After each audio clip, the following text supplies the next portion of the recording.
If I had to describe the movie Kong Skull Island in one word, it would be this. Serviceable. Not a very flowery word. Not very brutal either. Doesn't really evoke a lot of passion, does it? Well, that's Skull Island for me. Why else do you think I haven't done a review for it? It's not that I'm lazy. It's that I just don't care. To be clear, my opinion isn't born out of my favoring Godzilla over Kong and this being the only film in the MonsterVerse not to feature him. It's just that I've watched Skull Island a few times now, and it never leaves much of an impression on me. Not to say it can't be enjoyable, but it's straightforward at best, and at worst, considering Peter Jackson's King Kong having been released only a decade earlier, Skull Island feels redundant. Maybe even a little derivative. The film has nothing to say except, wouldn't it be cool if? Wouldn't it be cool if the Skull Island plot took place in the 70s? Wouldn't it be cool if Sam Jackson went up against King Kong? Wouldn't it be cool if we padded the walls with big Hollywood names and gave them almost nothing to do? No, not really. To be fair, if we were ever going to do a Godzilla vs. Kong, then we needed to have a Kong origin film. Makes sense. My problem is that, besides introducing Kong, the movie doesn't really add anything to the overarching story of the series. None of the characters ever appear again in any meaningful way. None of the events are ever addressed in any of the other movies. Even the portrayal of Kong is changed by the time he next appears, which creates more problems than anything. Right out of the gate of Godzilla vs. Kong, you're already questioning his change in size and temperament since the 70s, both of which are never adequately explained. And don't point to other media. You know these reviews only take into account what the movies tell us, you silly goose. Honestly, I don't even think I'd have enough to talk about this movie to make a review. I'd pretty much only be talking about how there's not much to talk about. So instead, what I'm gonna do is give you a breakdown of why I won't give this movie a breakdown. Make sense? No? Who cares? Now sit there and let me talk at you. Kong Skull Island begins in 1944 during World War II, somewhere in the South Pacific. During an aerial dogfight between Japanese and American forces, two planes stray far enough away to find themselves over Skull Island. The pilots manage to shoot each other down and ditch on the beach. However, the heat of battle burns on as the two enemies engage at closer and closer range until it's up close and personal. That's when none other than King Kong himself appears, and we cut to opening credits. Alright, let's rewind. Now, first question. What happened to the storm? You see, as we learn later in the film, Skull Island is surrounded by a never-ending storm system that only rarely provides the smallest of windows to allow passage through. And even those passages aren't what you'd call calm. Keep in mind, this storm is the biggest factor as to why the plot takes place, as our hero's ability to escape the island is solely based on being at a correct time and place to get back through the impenetrable storm. But I guess they just forgot about it here. Or maybe it isn't around yet. Who knows? However, assuming the storm is there, let's ask ourselves this. What are the sheer fucking odds that both pilots would happen upon this small crack in the Tempest at the perfect time and place? On top of that, their World War II era planes being strong enough to withstand that maelstrom. Of course, that would mean that they saw this and decided to fly into it. Aren't you curious how that all played out? I mean, that desire to see what took place before the opening moments of the film leads me to one of my biggest grievances with the story. It should have taken place during World War II. To be clear, right after this scene, the movie's opening credits begin, where we're given a montage of major events leading from World War II into Vietnam. Clearly they want to establish that the film will take place in the 70s, but why? Sure, it motivates Sam Jackson's character as a commander having just lost a war to suicidally push for a win. It gives us an admittedly catchy soundtrack. It also allows a scene for Kong to fight helicopters, which are the only aerial units short of a kite he could reasonably contend with. Granted, they'd have to needlessly hover at his level, but we'll get to that. The point is that, structurally, there's no particular reason why the film needs to take place in the Vietnam era. Sure, it might tie into a theme or message here and there, and the environment of Skull Island is visually similar to Vietnam. However, the fact that it's the 1970s doesn't really matter once the movie gets to the island. In fact, the film keeps making numerous references to instances that happened during World War II, and those events are the most intriguing. This opening scene sets the stage for a harrowing story where two enemies are forced to work together in a harsh environment, but we're only told it happened. John Goodman's character, Randa, was the only survivor of an American warship that was sunk by an unidentified Titan. And no, it wasn't Godzilla. This was confirmed by the director. Though, I will say, I appreciate the subtle mention of a bigger world of Titans that we're only scratching the surface of. I like that this movie lets us know that there are other sea-dwelling monsters out there, and giant ants crawling around the trees. There's one. Sounds like a bird, but it's a fucking ant. But I digress. What we need to take into account here is that this was the next film after Godzilla 2014, which established Godzilla first appearing in the 1940s and the Castle Bravo test being an attempt to kill him. Wouldn't it make more sense to set this film around the same time? To make it the dawn of the Titans, so to speak. It would make sense that such immense creatures would begin to emerge during one of the most tumultuous times in world history. Think of the possibilities! Tell me you wouldn't want to see a story about Godzilla being drawn into the Battle of Midway, or Kong being discovered during Japanese occupation of the islands in the Pacific. It would definitely make more sense for a kaiju to be happened upon by a well-armed force during this period of time, as opposed to a random scientific expedition that consider flamethrowers, 50 caliber machine guns, and napalm to be standard issue. It's almost depressing that you begin the movie with such an interesting premise and a tighter plot between two characters, then abandon it for a story with an ensemble cast that never truly gets developed. I think we can all agree that John C. Reilly and Sam Jackson were the most compelling characters this movie had to offer. Yes.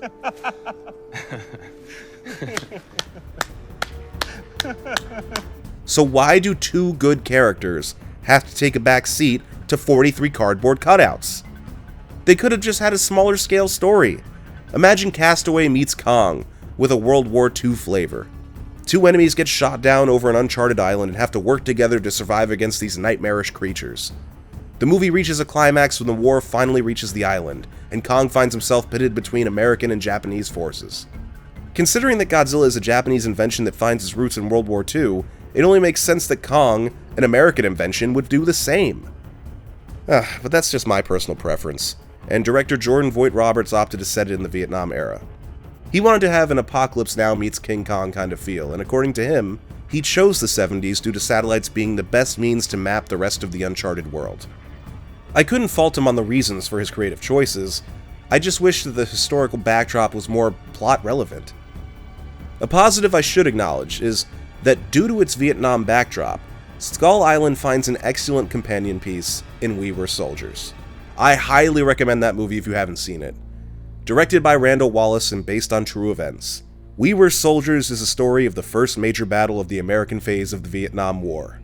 A group of newly formed air cavalry units land in the dense jungles of Vietnam, only to find themselves in the sights of an overwhelming North Vietnamese resistance.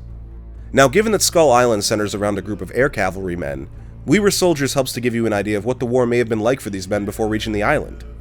And it makes it all the more tragic that they wouldn't have been there were it not for their glory hound commander, Colonel Packard. If we're being honest, the grunts in Skull Island are barely one-dimensional, so it's nice to have an outside film to help add character development where the film has failed to. All of this will be covered later as I continue to explain why I won't cover any of this. Now, where were we? So the pilots somehow make it through the storm and crash land on the island, pretty much on top of each other. Our American pilot Marlow is able to regroup first and draws his sidearm on the Japanese pilot Gunpei. Fight over, right? Marlow then empties his entire magazine at long range and misses every single shot. He has now wasted his only trump card in this fight as Gunpei grabs his sidearm and gives chase. However, after firing only a single round, Gunpei's pistol disappears. I shit you not. So basically, if one of these guys has a gun, the other guy is fucked. Marlow needlessly empties his magazine, throwing away his advantage, and Gunpei's weapon has inexplicably disappeared. Pretty convenient, eh, movie? Jambalaya. Later on, we're shown a flashback of what looks like Marlow being held at gunpoint by Gunpei, though that scene doesn't appear in the final cut, leaving this gigantic lapse in logic that completely distracts you as we go into an admittedly awesome close-quarters showdown. Now, one could say that catching a sword and having it rip through your fingers may ruin your hands for life, but I'm willing to suspend disbelief for the movie. Honestly, I was more concerned about how easily these wounds would get infected on an island like this. Nonetheless, disbelief suspended. As the fight enters its climax, that's when Kong arrives to steal the show. Then the scene just ends. So I'm sure I'm not the only one who's wondering how the hell the rest of that moment played out. Did Kong do anything to him? Did he leave first or did they leave first? Well, where is he now? He's not here. Did he leave? Did he just vanish? Was their impulse to work together immediately, or did they still have a rivalry for some time? See, it's good that the movie is making me ask these questions, because it means I'm invested enough in the plot to care. But then they leave us with no answers and time jump 30 years. It's a little jarring since we don't come back to Marlow for another 45 minutes, and by then, you've almost forgotten about him. But on we go into our opening title sequence, a quick montage of major historical events between 1944 and 1973. Victory in the Second Great War led to cultural industrial change in America, and the beginning of the nuclear age. The creation of ballistic missiles and the advent of space travel brought with it advances and turmoil. Now the United States finds itself embroiled in Vietnam, and public outcry has the nation in favor of abandoning the war. Mark my words. There'll never be a more screwed up time in Washington. There's nothing more I loathe in a movie than trite political commentary. Really? Is Washington screwed up? How insightful. Let's swap this out for any number of other shallow cliches. Fat cats get fatter. Money's the root of all evil. If the opposite of pro is con, then what's the opposite of progress?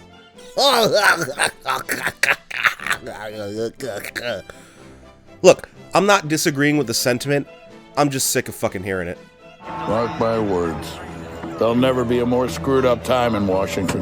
John Gilmore, we've heard this before. Now for God's sake, John, sit down. Let me just digress here for a second because I want to gripe about some shit. It's unrelated and it's my review, so sit back and endure. There are some things I absolutely fucking loathe in YouTube comments, and people do this shit all the time.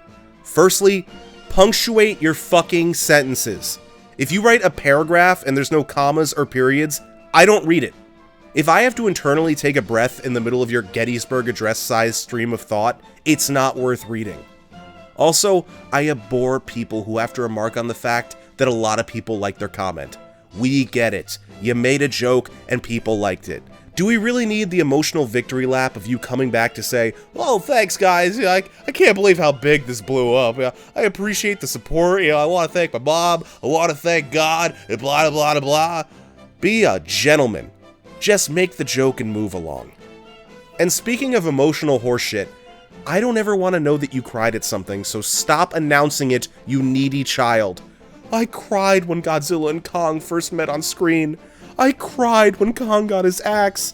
I cried when that trout got stuck in Josh's pelican-like gizzard. Keep it to yourself. I might give a pass to a schoolgirl, but my god, do I not want to know when a grown man was watching an anime with tears streaming into his neckbeard, making those Cheez-It crumbs all soggy. Why are you telling me? If you want someone to rub your back and give you some warm milk, get a wet nurse, you Mary. Will someone shut that man up? Never! Anyway, where was I before that much overdue PSA? That's right, we're being introduced to two characters, Randa and Brooks, representatives of Monarch who have traveled to DC to seek funding for an expedition to Skull Island. I'll be honest, as I wrote this, I didn't know how to describe these characters in terms of plot. They're definitely main characters for the first 20 minutes or so, but once we hit the island, they just fade into the background. I defy you to name me one thing Brooks did in the plot, besides convince the senator and shoot the big guns at the thing. As for Randa, sure he gets the group together, but after that, he's just there to give an ominous monologue before being unceremoniously removed when the plot has nothing else for him to do. Anyway, Monarch is broke, so Randa and Brooks have to find a senator to fund their latest venture. Time is an issue though, as funding will apparently become more difficult once the Vietnam War ends. They never really explain why. What's interesting is that Brooks is telling Randa that he thinks their proposal to the senator is weak, and if they had one more day, it'd be perfect. However, since the war is ending... We don't have a day. Yet a moment later, as Randa talks with the senator, he remarks that they've rescheduled this meeting 5 times already. So does that mean that even though they've been waiting weeks, possibly months for this meeting, giving them ample time to prepare, they haven't polished their most basic of prep work? I mean, according to Randa, Monarch is on the cusp of being shut down, yet according to Brooks, their proposal is still loose leaf. So they've had significantly more time than they originally thought to plan out this proposal, yet the proposal is still garbage. How does that work? Jambalaya. Maybe Monarch's going broke for a reason, eh, Randa? Thus, we are introduced to Senator Al Willis, coincidentally played by the same guy who was John C. Reilly's dad in Step Brothers. I don't give a fuck. That's a funny movie. You know what movie isn't funny? This one. I'm gonna point it out every time it happens, but this movie tries to add a lot of forced humor that absolutely falls flat. Every single time. Being that this was written during the time before Marvel shit the bed, you can see the influence on the script. I mean, you got a bunch of Marvel alums in here, so anything they say will be hilarious, right? Bitch, please! Take this line, for example. Ships and planes that have gone missing there.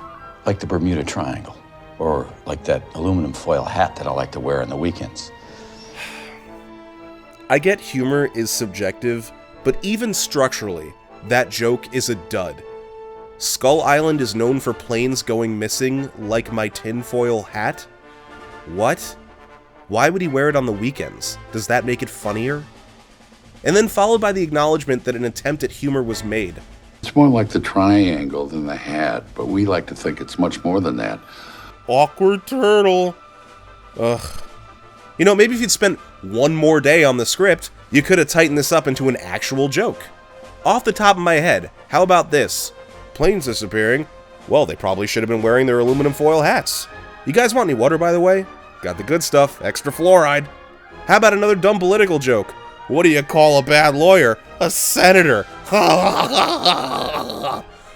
Ugh. Also, if your pitch depends on convincing this guy that monsters exist, just lead with the picture. To be clear, Randa was stationed aboard this ship and was the only survivor after it was sunk under mysterious circumstances. Mysterious circumstances which left obvious claw marks on the ship's hull. That image, combined with Randa's harrowing story and military service, would be hard to frivolously dismiss. Instead, Randa keeps talking about the island whilst using the words myth and legends. I mean, if Randa has cold, hard evidence like a ripped-up battleship, why is he trying to sell it like a fantasy adventure novel? Brooks is right. For someone who had ample time to create this proposal, it's so childlike. Now, if Randa came in here and told his story like Quint talking about the Indianapolis, then you might have something. Then Brooks does the absolute smartest thing and tells the senator they need to beat the Russians to the island. And in 3 days, they're gonna have the same images we have, so you want us to find it first. That almost makes sense. Considering we just won the space race, it would make sense we'd also want to claim the last piece of uncharted land on Earth. At this point, I genuinely think Brooks should be running things, as Randa clearly has no idea what he's doing or how to get what he wants. At the very least, they should have reversed their roles here, where the young Monarch guy is all about the adventure and fantasy of the expedition, while Randa knows he needs to sell it on the tangible nuts and bolts. It would make more sense rather than watching this seasoned Monarch employee standing there slack-jawed as the subordinate does all the heavy lifting. Anyway, the senator approves of the operation. However, Randa asks for one more thing.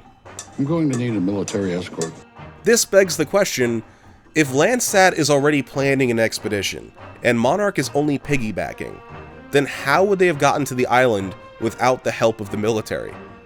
They sure don't have any helicopters of their own, and otherwise could only plow the ship straight into a hurricane and hope for the best. What's going on, movie? Jambalaya. Just switch your brain off and let's move on. Here we are introduced to the 3rd Assault Helicopter Company, currently based in Da Nang. We see that most of the unit is lounging about in a hangar, waiting to go back to the States. We are then introduced to what I consider to be the worst comedy duo in film. Mills and Cole. Now strap in for this. Mills has been writing letters to a woman back home, but she's writing less letters back to him.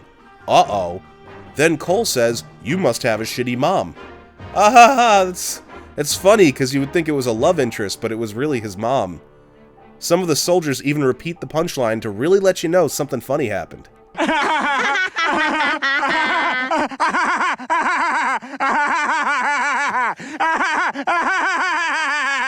Every time this movie stops to let these two try to be funny, I die a little inside. It doesn't work, and the humor always faceplants into AIDS-covered barbed wire. You'll see. You'll see. Please, no. We then meet Sam Jackson, aka Colonel Packard. He's watching over his men with a beer in hand and solemn look on his face. He knows their tour of duty is ending in failure, and as you can see from his office, the military is his life. Where you'd normally expect to see personal effects, all you see is awards for valor and evidence of a highly decorated career. Now all packed up in boxes, you can see this is a grim end to a lifelong military man.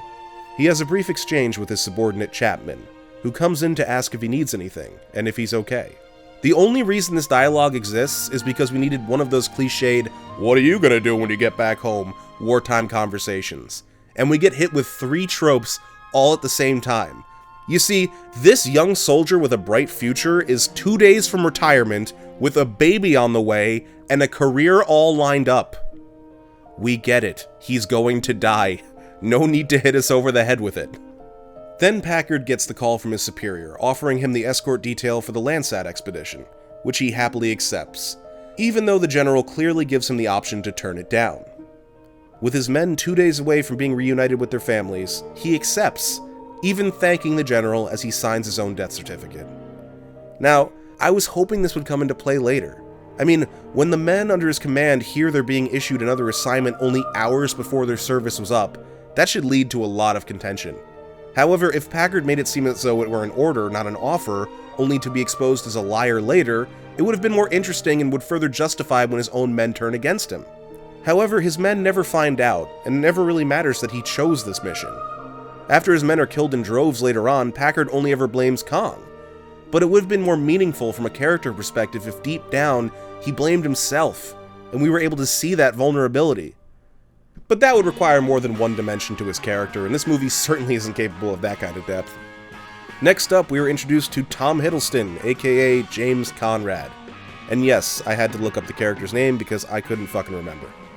You see, Randa is looking to hire a tracker to help guide the mission on the island, and Conrad is a former SAS member credited with saving 12 downed pilots in Nam. They go to find him at a bar, and we're shown his capabilities in another worn-out trope: the introductory display of badassery. Conrad is playing a game of pool and wins, only to be confronted by the other player who attempts to stab him. However, Conrad is so awesome that he easily handles the guy in his cohort with only a pool cue. Here's the thing.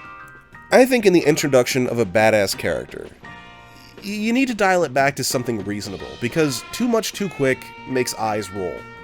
Like in the Netflix adaptation of Cowboy Bebop, where in his introductory scene, Spike Spiegel kicks a coin out of midair perfectly into a gunman's head. It's played for badassery, but all I can think of is how stupid he would look if he missed this ridiculously complicated shot. Here we get a similar moment, where not only is Conrad able to jam his pool cue into an enemy's mouth and rock his head off the table, he's then able to hit a line drive straight into another attacker's face, because the man happened to be throwing pool balls at him. What happened to the good old days where you just whip a gun out of a guy's hand and ominously emerge from the darkness? Or get into a brawl in a bathroom where you slam a guy's head through a sink. Oh! Okay, one more time on that. Oh! Fuck, I love that moment. Smash, smash, smash! Yeah. My point is that you can show how capable he is without making him borderline superhuman. May as well have just had these guys run into his arm like a Steven Seagal movie. So the boys sit down and have a chat with Conrad, who begins listing off all the ways you can die on an expedition to an uncharted island. I just want to point out that they are hiring this man, Conrad, to help as a tracker. However, from my recollection, I can't think of a single time his ability to track came in handy. As we go through the movie, I'll keep an eye open for any examples of him tracking things, but calling it right now, Tom Hiddleston's point in this movie is purely face value. And trust me, he's not the only one. So they hire Conrad for 5 times his initial price. Then Randa says this. Men go to war in search of something, Mr. Conrad. If you'd found it, you'd be home by now. Sounds pretty deep, huh? Until you consider that the Vietnam War wasn't voluntary for most. That, and you could also say that a man stuck drinking his life away in a bar after a war is just as likely to have lost something in battle as opposed to not having found something. This line also implies that Conrad may find something he's looking for on Skull Island. What that is, I can't even begin to imagine. I'm gonna put a pin in this, and at the end, we'll see if there's anything in this adventure for Conrad personally. Certainly it isn't romance. He doesn't form a bond with Kong, he doesn't find a surrogate father in Marlow, a down pilot like his late father. I don't believe his life is given purpose or that he's pursuing the idea of adventure. He doesn't have to find courage or restore his faith in an idea. I don't know. Maybe we'll find it along the way as we continue to not break down this movie. Now we are introduced to our final face value lead, Brie Larson, aka Mason Weaver, aka a cunt. Is that like a personal attack or something? She's a snarky, anti-war photographer. That's about it. Seriously, there's nothing else I can think of about her character. You know what? Let's let the actress herself describe her character. Sure, I play Mason Weaver. She is a self-proclaimed anti-war photographer, and she is not afraid to do whatever it takes to get the shot. Does whatever it takes to get the shot? What, like stand there and tell people to get in closer? There's never a moment in the story where she has to go the extra mile for any particular shot. She just points and clicks. Also, in terms of her trying to figure out what's really going on, that doesn't really make any sense from a plot standpoint. In her introductory scene, we see that Weaver is under the impression that there's more to this scientific expedition than the government is letting on. However, we've already established the government is unaware and doubtful of the existence of anything worth hiding on the island. Therefore, you're having her motivation be to expose a cover-up when we already established no cover-up exists.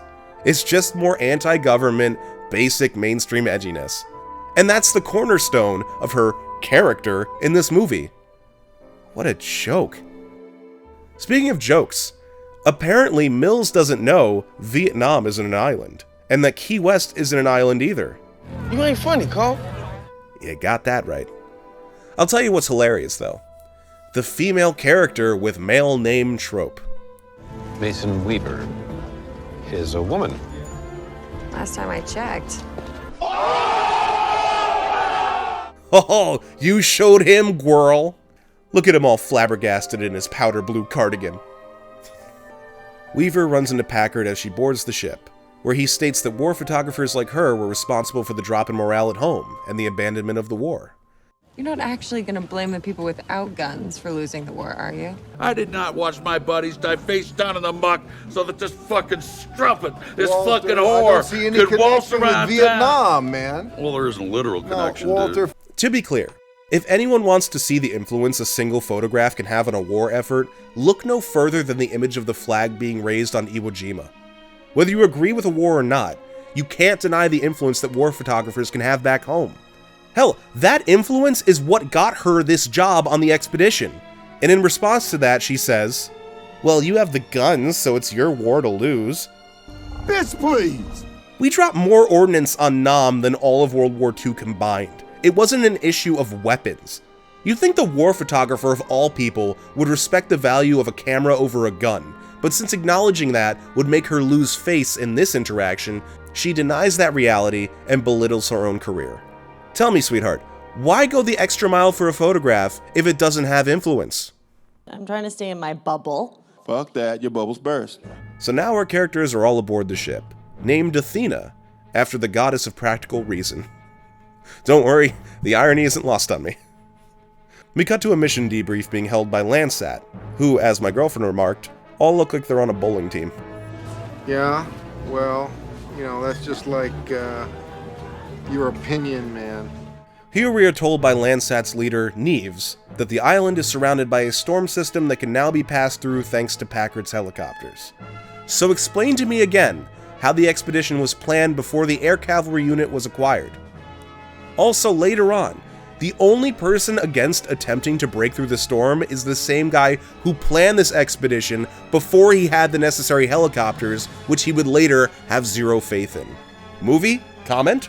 Jambalaya. Brooks begins to describe the plan. The helicopters will pass over the island dropping bombs to measure the density of the ground. and then an awful, cringy, annoying interaction takes place. We're scientists now. You guys are not scientists.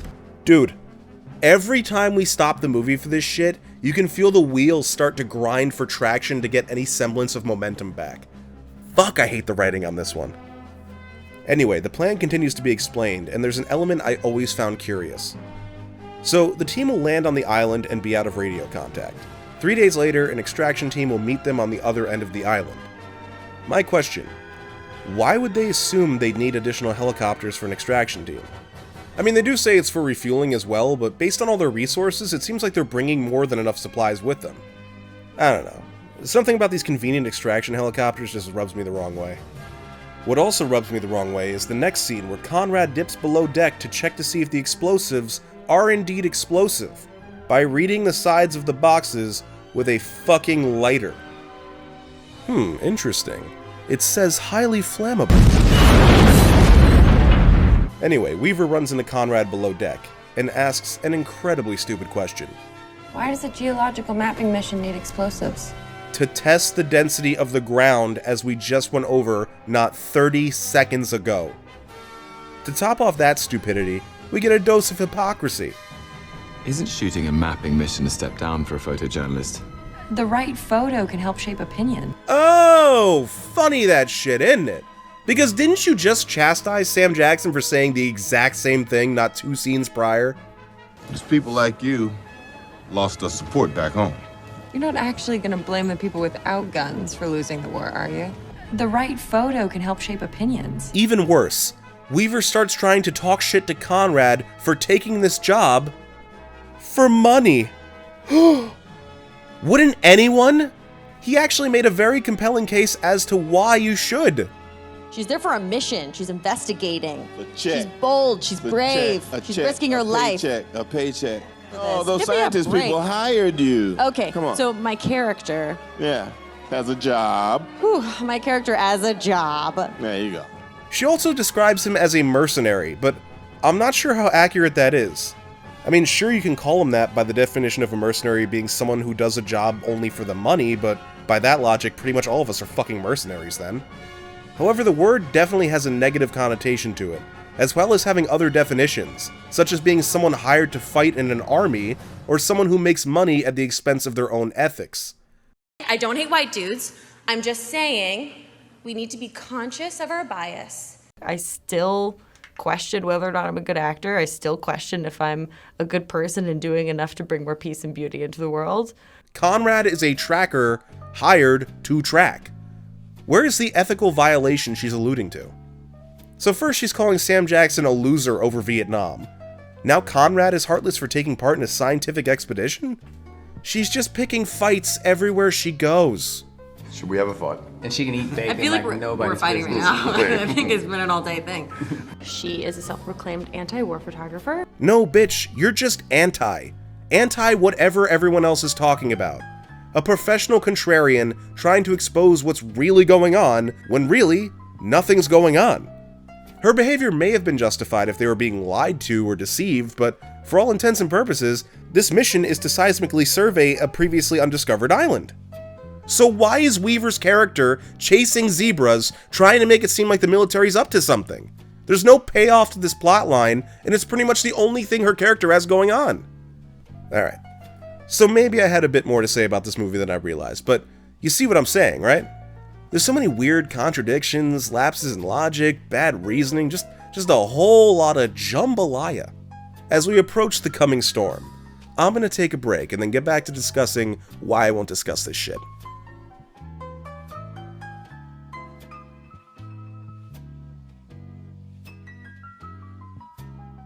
Smash, smash, smash. Yeah,